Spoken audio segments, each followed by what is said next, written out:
अस्सलामुअलैकुम। प्रोग्राम में आपको खुशामदीद। मैं हूं मसूद रजा।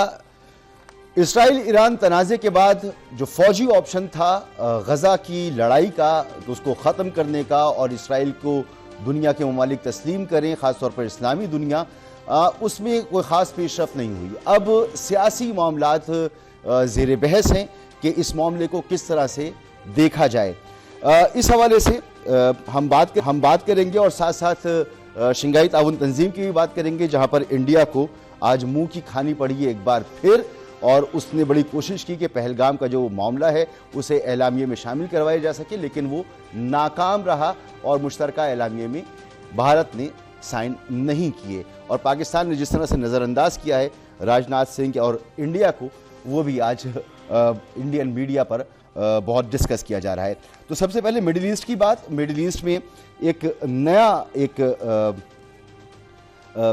सिफारती हल जो है वो मुमकिना तौर पर सामने आ रहा है, जिसमें अमरीकी सदर के मुशीर हैं, उनकी तरफ से कहा गया है कि बहुत जल्द बहुत से ममालिक जो पहले इसराइल को तस्लीम नहीं करते थे वो अब तस्लीम करेंगे, और गज़ा का जो हल है वो उन्होंने इस तरह से निकाला है कि 4 अरब ममालिक, जिसमें सऊदी अरब और इजिप्ट भी शामिल होंगे मुमकिना तौर पर, वो इसका कंट्रोल संभालेंगे। रिपोर्ट कहती है कि after the US strike on Iran earlier this week, Prime Minister Benjamin Netanyahu and US President Donald Trump agreed on a rapid end of the war in Gaza and expansion of Abraham Accord. खबर यह भी कहती है कि according to the media outlet, Trump and Benjamin Netanyahu agreed in a phone call that the war in Gaza would end within 2 weeks. 4 Arab states including UAE and Egypt, मैं Saudi अरब कह गया था, UAE and Egypt would jointly govern the Gaza Strip, place of Hamas. The terror group's leadership would be exiled and all hostages would be released. तो ये पहला step होगा। However अरब allies जो हैं वो इसके लिए तैयार नज़र नहीं आ रही हैं अभी कि वो रिहेबिलिटेशन करें वहाँ पर, और जो हमास की लीडरशिप है, खबर ये कहती है कि वो भी रिजेक्ट कर रही है इस डिमांड को कि उनकी जो लीडरशिप है वो एग्जाइल में चली जाए।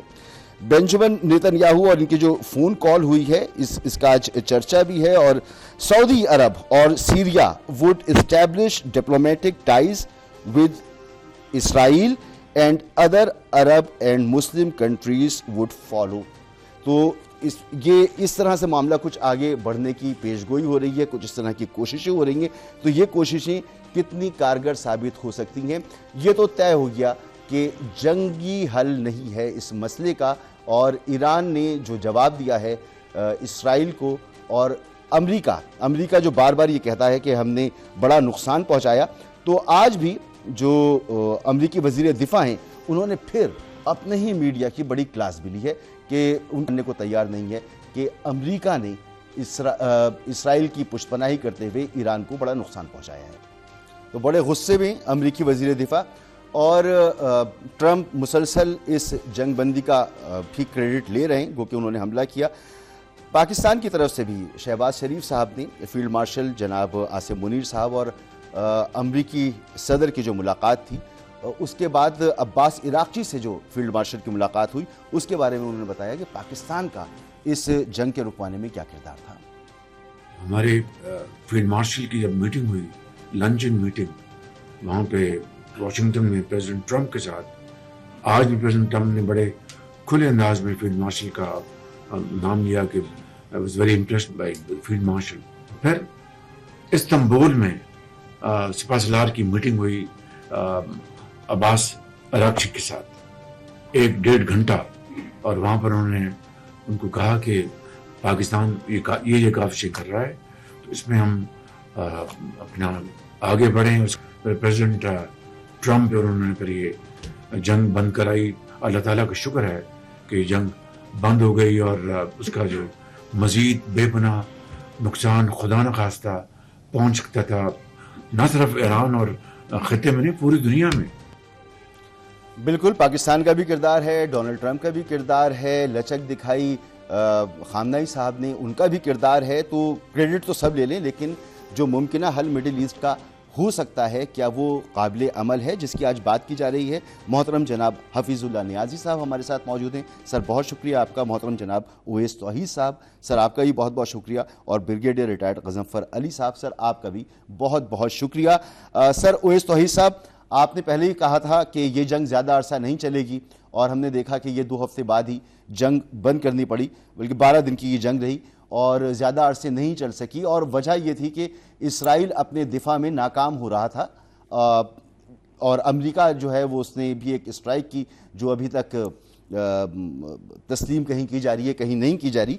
अब इसके बाद जो प्रोसेस आगे बढ़ने की बात हो रही है कि 2 हफ्ते में गज़ा में लड़ाई ख़त्म हो जाएगी और वहाँ पर एक ऐसा अरेंजमेंट होगा कि 4 अरब रियासतें जो हैं गज़ा स्ट्रिप का कंट्रोल संभालेंगी।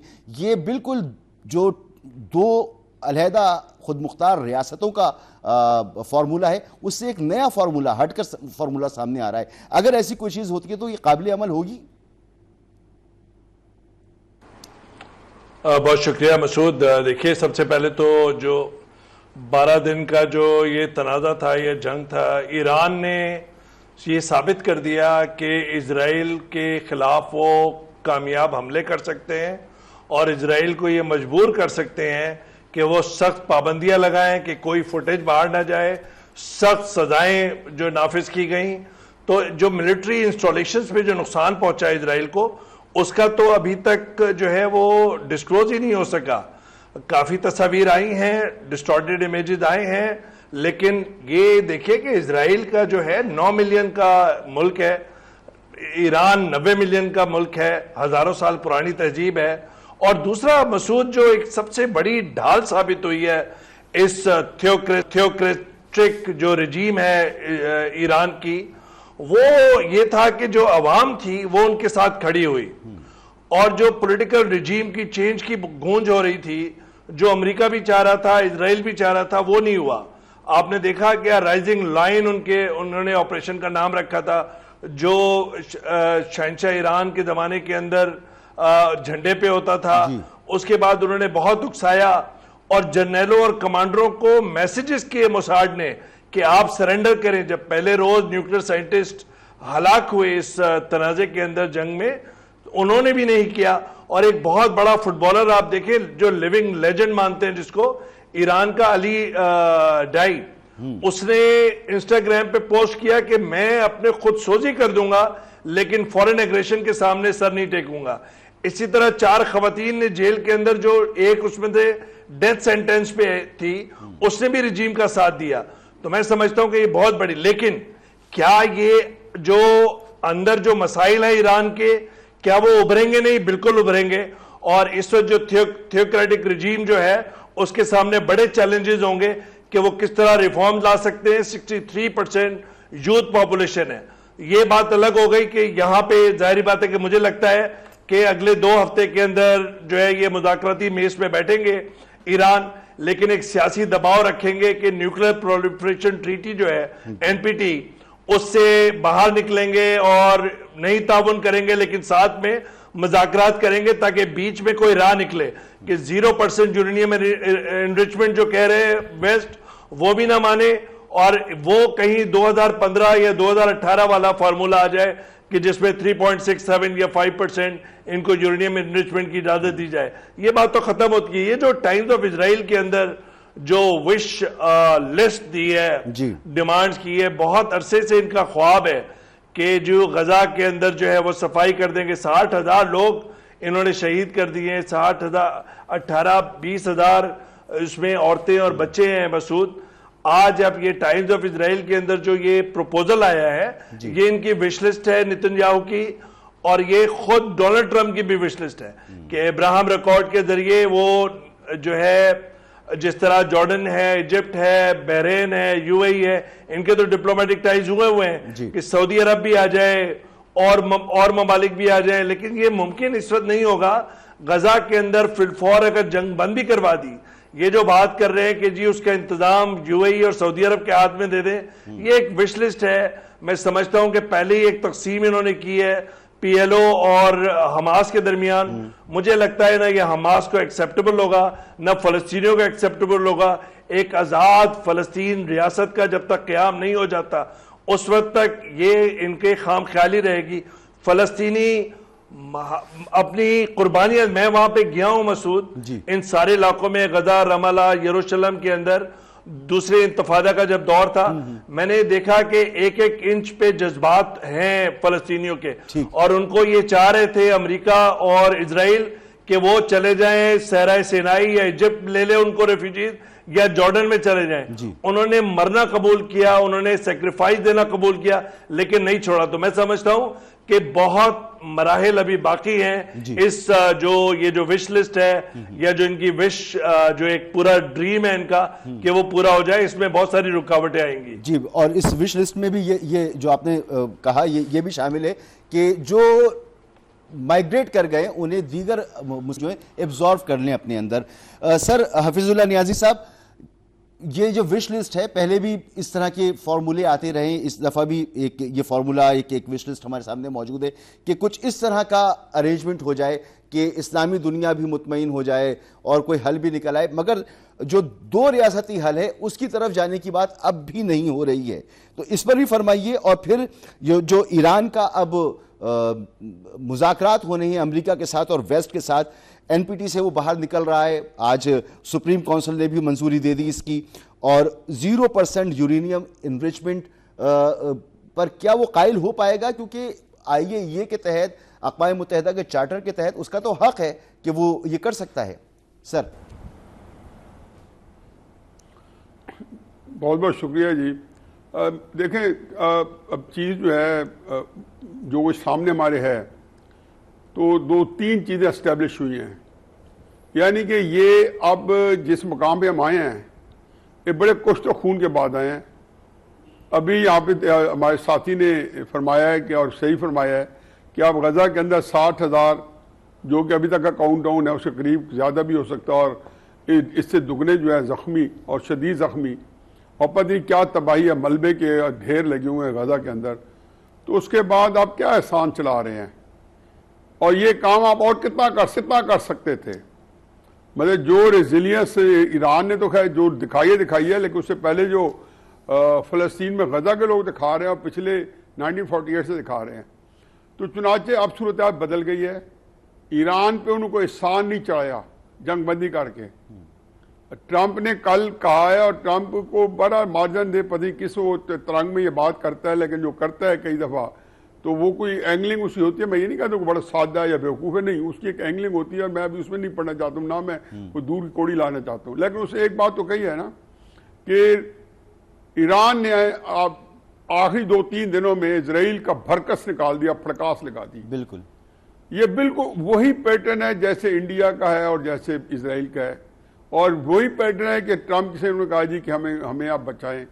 उसी के ऊपर ट्रंप ने एक जो है वहाँ पे बॉम्बिंग की, और दो राय नहीं है ये अब नहीं तो 10, 15, 20 साल बाद पता चलेगी कि ईरान को पहले बता दिया गया होगा कि आप हमें करने दें, उसके बाद आप भी कर लें, ताकि हम इजराइल की थोड़ी फेस सेविंग करें। मैं 3, 4, 5 दिन से ट्वीट्स कर रहा था कि इजराइल को फेस सेविंग चाहिए अभी जो, और मेरा ख्याल था कि ट्रंप भी यही चाहता है कि 2 हफ्ते का कहे कि ईरान को इसको फेस सेविंग दे। ईरान को कैसे फेस सेविंग देता?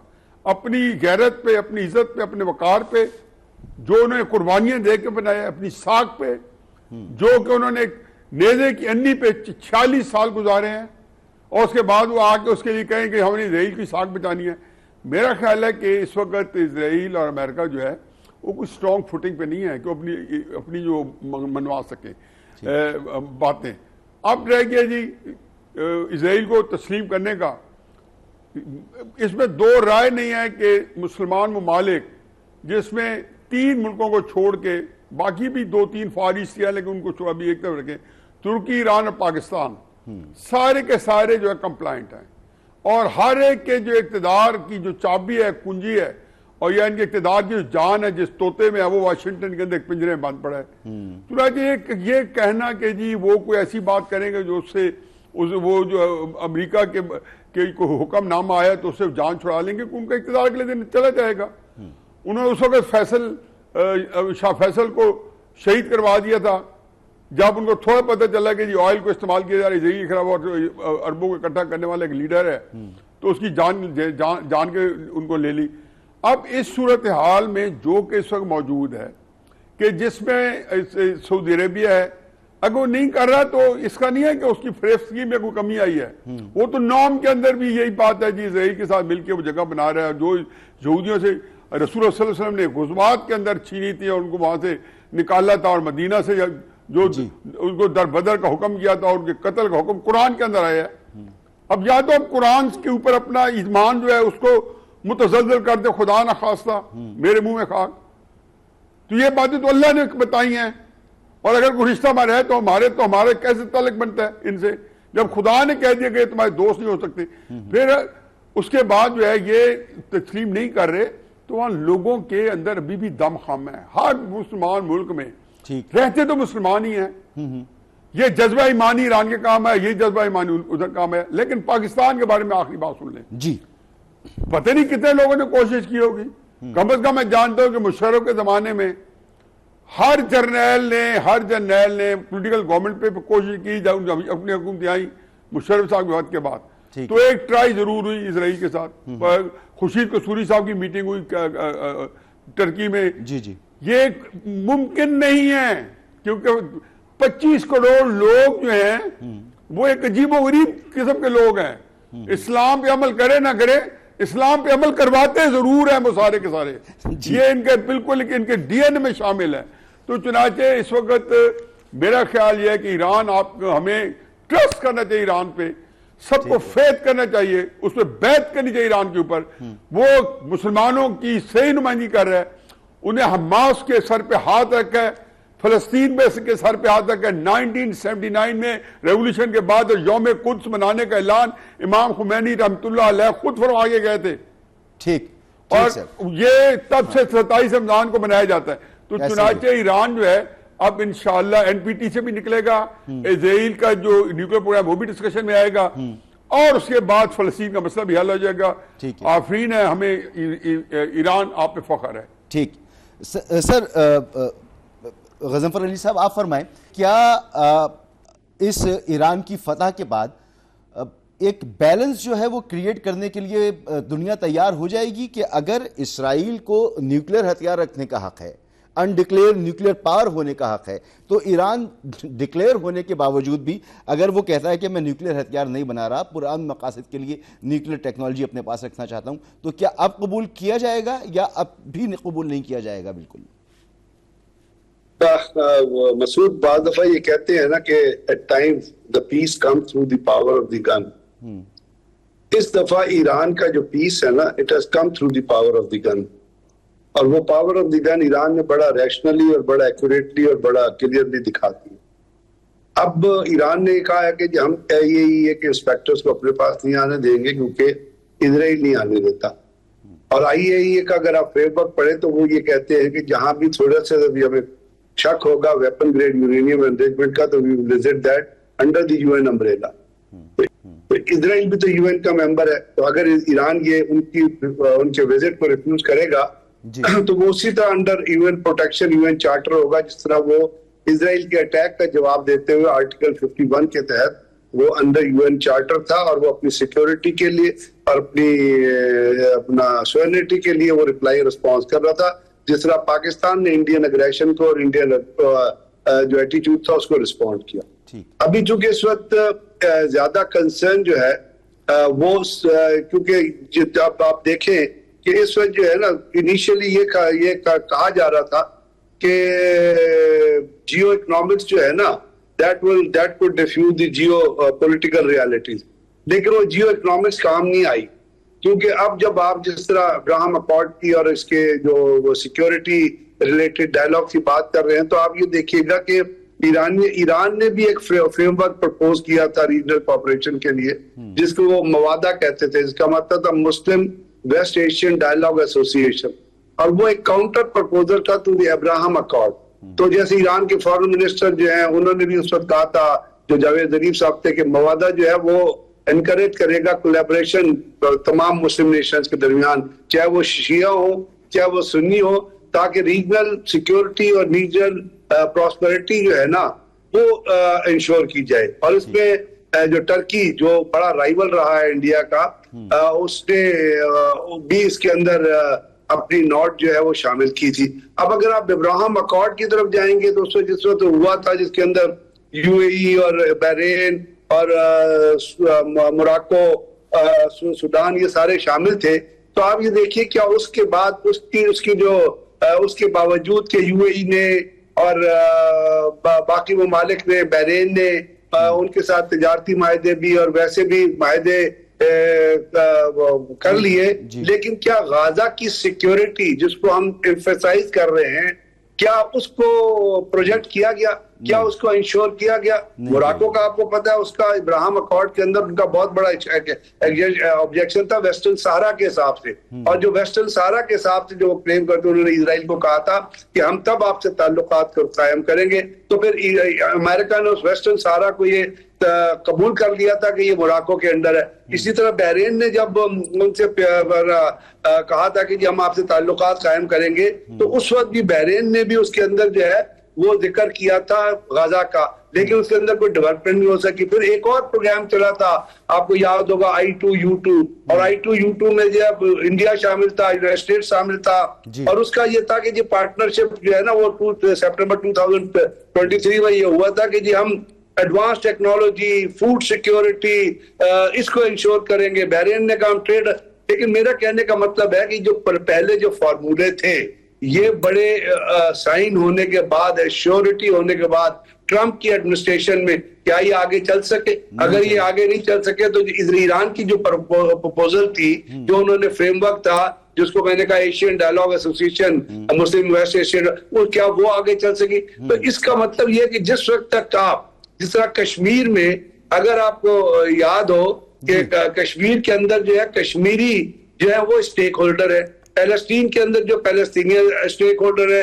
जब अनवर सदात के जमाने में एक वायदा साइन हुआ था, उस पर क्या ऑब्जेक्शन आया था? कैंप डेविड एग्रीमेंट पे क्या ऑब्जेक्शन आया था कि उसको सिग्नेटरीज में, जो सिग्नेटरीज थे उसमें जो पैलेस्टीनियन होने चाहिए थे वो तो शामिल ही नहीं थे। तो आप उसको किस तरह इंश्योर कर सकते हैं कि गाजा का आपने मसला जो हल कर लिया? तो ये जो रिफ्लेक्शन है ना, जिसमें कह रहे हैं कि आप उसको फलाने के कंट्रोल में दे देंगे, फलाने के, वो उस जगह वो गाजा की सिक्योरिटी को इंश्योर नहीं करेगा। ठीक सर, ठीक, आपका बिल्कुल पॉइंट आ गया। और पहले भी ऐसे प्रपोजल्स रहे हैं, इस दफा भी मौजूद होंगे, टेबल पर होंगे।